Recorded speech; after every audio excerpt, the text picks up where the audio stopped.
Hi, my name is Jay Cleopatra Daniels. I am a queer Taimani non-binary artist from Loisaida. And I want to tell you a story about how Jewish arts preserved my lineage and also continues to inform my practice. Now, there were many artists that were undiscovered in my family. I come from both Belarusian and Yemeni Jewish ancestry, and because of different working conditions and of different times, there was often a real stigma around being an artist. For years, my mother was always the hippie in the family and, painting with unconventional materials like nail polish.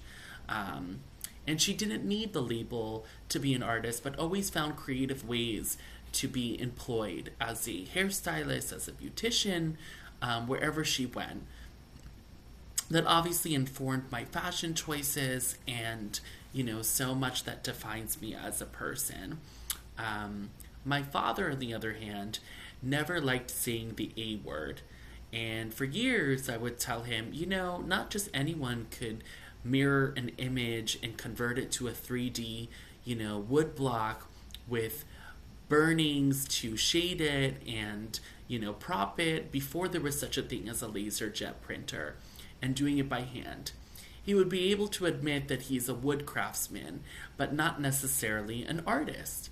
And I was always someone who was naturally gifted as a creative person, but I also dealt with the stigma, and still to this day, of being able to be taken seriously as an artist, both within the arts world as well as in general society that does not see the cultural contributions that artists provide to building community, for people to express themselves in de-escalated ways, to being able to enlighten us about hard periods in history.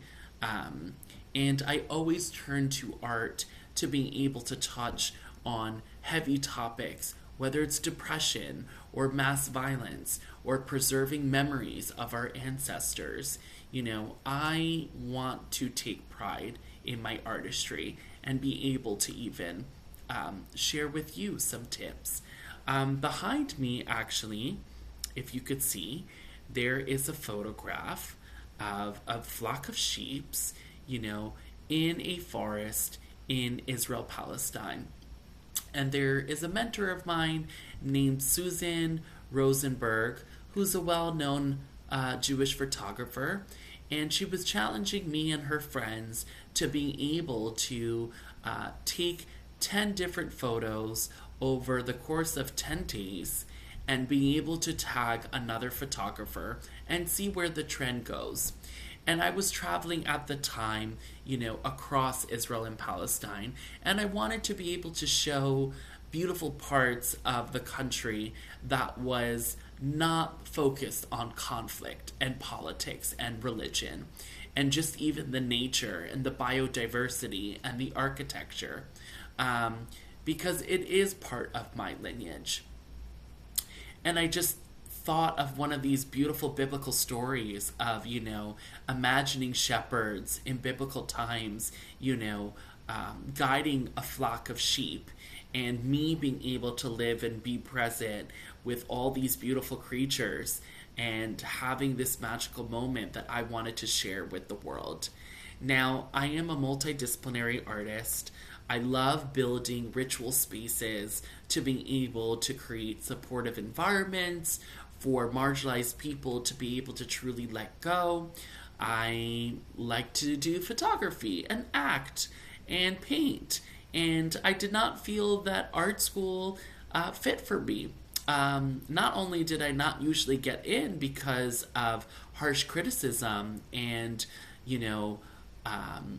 whiteness and whitewashing, barring me from my authentic practice, but I want to let you know that you don't need a traditional art school to be able to create and to be able to tell your story wherever you come from.